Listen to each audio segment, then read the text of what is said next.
Tas sabi niya, hindi ka pwede pumasok ng University of the Philippines. Kahit saan man yan. Sabi niya, dahil kilala ko ang ugali mo. Anak kita. Alam ko kung anong ugali mo. Sabi niya, marirecruit ka lang ng makabayan. Aakyat ka. Totoo ito, sinabi niya. Aakyat ka ng bundok. Magiging NPA ka. Ikaw ang magiging head ng New People's Army. At ikaw ang makakalaban ko pagdating ng panahon. Hunger for power. It will divide the nation.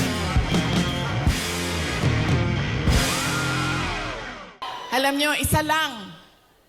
Sa lahat-lahat siguro ng pagmamahal or generosity ni former President Rodrigo Duterte, isa lang ang stand out.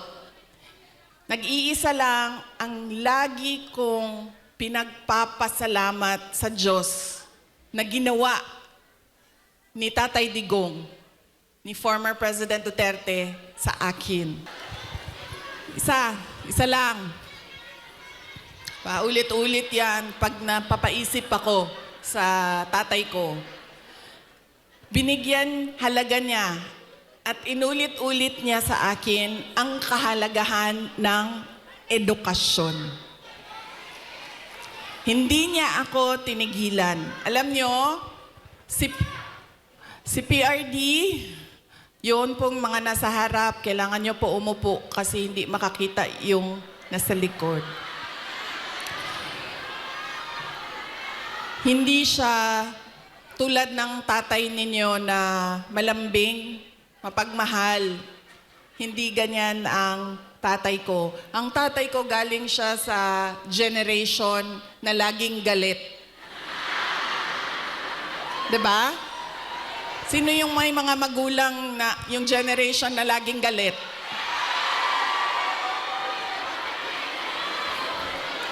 Yan. Galing dyan ang generation. Galing dyan ang tatay ko sa generation na yan. So, lagi siyang galit. So, sa akin, maalala ko, sinabi niya talaga sa akin, paulit-ulit habang ako ay lumalaki. Ikaw, sabi niya, hindi ka tao sa paningin ko. Napaisip ako noon, diba? Sabi ko, pusa o aso? Sabi niya, hindi ka tao sa paningin ko kung hindi ka abogado o doktor. Totoo yan. So paulit-ulit niya yan na sinasabi sa akin. So syempre, pag ikaw bata ka, 'di ba? Papasok yan paulit-ulit dyan sa iyo. So ako din, habang ako ay nag-aaral, nung ako ay lumalaki, nag-aaral ka, elementary, high school, napasok na sa isip ko. At 4 years old hindi ko alam, baka sa tiyan pa lang sinasabihan na ako ng tatay ko, ikaw, hindi ka tao. O hindi ka... Kasi 4 years old pa lang, sa yearbook ko ng kindergarten, nakalagay doon, I want to be a pediatrician. Imagine nyo, hindi doktor Alam ko kung ano ang specialty ko. Sabi ko, I want to be a pediatrician. Andyan pa yan hanggang ngayon, ang yearbook na yan. Kaya, nung ako ay paulit-ulit yun, alam ko na magiging doktor ako. Alam ko na magiging doktor ako. Nung panahon na kailangan mag-apply ng entrance exam sa college, di ba? Kailangan natin mag-apply sa mga colleges and universities. Hindi nila alam, ng mga magulang ko, nag-apply ako sa University of the Philippines. Nung nag-apply ako sa University of the Philippines, syempre nilagay ko din naman yung science courses. Pero nilagyan ko din siya ng political science. Nung nakita ko ang result at nalaman ng mga magulang ko yung result, nakalagay doon na waitlist ako sa political science. So sobrang excited ko. Hindi nila alam na gusto ko mag-college sa Manila. Kaya sikreto ako na nag-apply. Sobrang excited ko. Sabi ko sa mga magulang ko, pumasa ako ng UP. Pero political science kasi yung kurso. So sabi ko, gusto ko sana pumasok ng UP Diliman yun eh. UP Diliman. Tapos political science yung kurso. Sabi ng nag-wild. Naggalit si PRD. Sabi niya, di ba, sabi mo, simula nung bata ka pa, gusto mo maging doktor? Pre-med ba ang political science? Tapos sabi niya, hindi ka pwede pumasok ng University of the Philippines. Kahit saan man yan.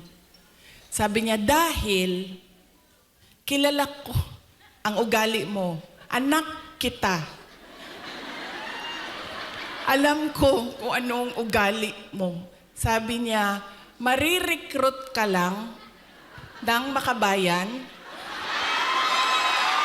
Aakyat ka. Totoo ito, sinabi niya. Aakyat ka ng bundok. Magiging NPA ka. Ikaw ang magiging head ng New People's Army. At ikaw ang makakalaban ko pagdating ng panahon. Kaya hindi ka pwede pumasok ng University of the Philippines. So sabi niya, pumili ka. Kahit anong paaralan dito sa Davao, pumili ka dyan. So sabi ko sa mama ko, Ma. So sabi ng mama ko, sige na lang, kasi sinabi mo man doktor, so mag-pre-med ka na lang. Okay. Nag-pre-med ako. Tapos, syempre, papunta akong doktor, so binilisan ko yon, natapos kaagad ako. And then, ito na, mag-medicine na. Sobrang excited si President Duterte na magpapasok na ako ng medicine proper. Siya ang pumili ng paaralan. Siya ang pumili kung saan ako titira. Tapos, pumunta na lang siya sa akin at sinabi niya na, ayan na, may school ka na, na-enroll ka na, may bahay ka na, pumunta ka na lang doon ng ganitong date. So pumunta ako doon. Pagdating ko doon, kompleto na. May kama na ako, may washing machine, may refrigerator, may kotse pa. Ganyan siya ka-excited. Sige ma'am, ipa-adapt kita sa tatay ko. Huwag ka mag-alala. Ganyan siya ka-excited noong ako ay medicine na. Tapos, syempre, hindi naging successful yung aking pagpasok sa School of Medicine. Isang taon pa lang, 1 year, actually 1 sem pa lang. First sem pa lang, alam ko na parang fish out of water. Alam niyo yung, bakit madali para sa kanila, nahihirapan ako, sobra. Tapos dumating ang second sem na halos hindi na ako pumapasok. So kinabahan na ako. Kasi, di ba sa probinsya, di ba sa Atua, pagpadala ka sa Manila kasi ako nag-med school, pag ipadala ka sa Manila, parang malaking send-off yon. Congratulations sa anak ko, graduate ng ganito. Congratulations at magiging doktor yan. Class of Ganon, diba? So ako, syempre kinabahan na ako kasi hindi ako makakauwi. Pinadala ako sa Manila para maging doktor. Tapos uuwi ka, drop out. Nag-apply ako ng, naisip ko pa noon, pinag-iisipan ko ang kapalaran ko, sabi naman ng tatay ko, doktor daw o abogado. So dito na lang ako sa abogado. So lumipat ako, nag-apply ako sa San Beda College kasi at the time na nagdesisyon ako, San Beda College na lang yung bukas sa mga exams, entrance exams. So hindi ko pa sinabi kaagad sa mga magulang ko na nasa San Beda na ako. Nalaman na lang nila dahil nagsabi ang driver. Sabi niya, hindi na yan siya pumupunta ng Cavite. Lagi kaming nandyan sa Menjola.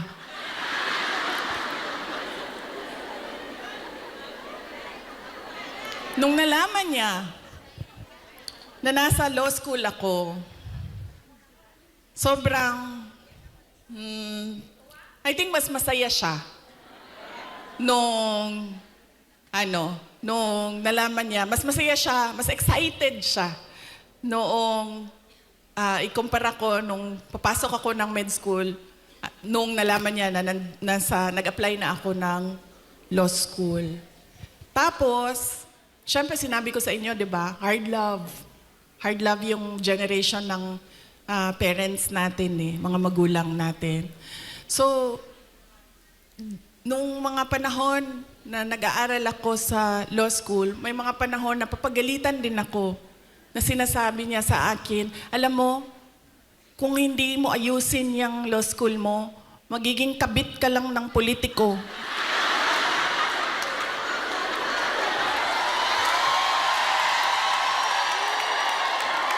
Ganyan.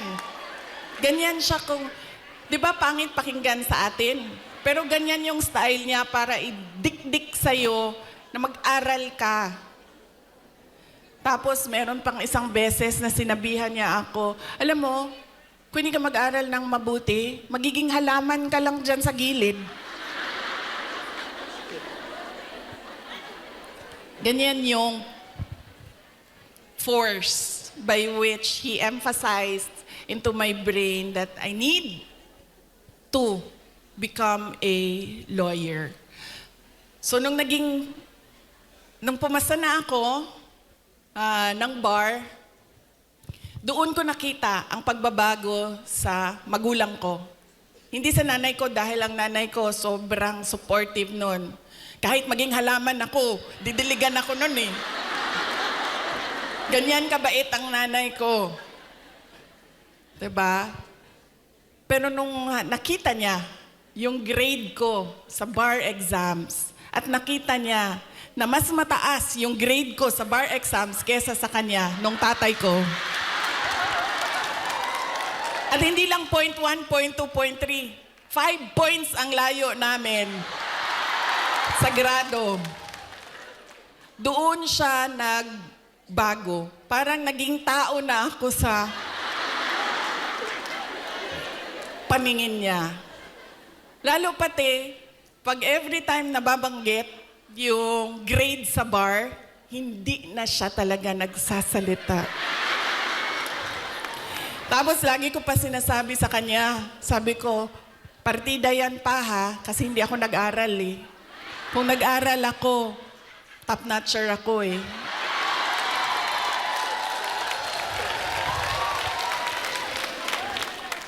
So ngayon, doon, nakita ko na iba na siya kung hindi na parang anak ka lang, hindi na parang pantay na kami. Tao na ako, buong tao na ako sa paningin niya. Ganyan yung emphasis niya sa education. Kaya ganyan din, hanggang ngayon, ganyan din. Alam niyo ba, sa mga apo, kabahan ka pag nagtanong na si PRD kasi didiretso yan, oh, anong grade na ito? Anong eskwelahan? O ito, anong grade na? Anong eskwelahan ito? O ito, anong grade na? Anong eskwelahan? Ganyan. Si PRD kamusta ng apo. Hindi siya, uy, masaya ka ba? May boyfriend ka na ba? May girlfriend ka na? Saan mo gusto kumain? No. Pag makita niya, anong grade na? Anong eskwelahan? Anong grade na? Anong eskwelahan? Okay. Nag-aaral? Okay. Ganon pa rin. Ka-hardliner siya sa education. So yan yung talaga, pinagpapasalamat ko sa kanya. Dahil kung hindi ako naging abogado, lalo pati yung mga pinagdaanan ko ngayon, hindi ko siya, kasi ngayon naiintindihan ko kung ano yung pinagdadaanan ko. Siguro kung hindi niya pinilit, hindi ako ganito ka-confident sa aking ginagawa.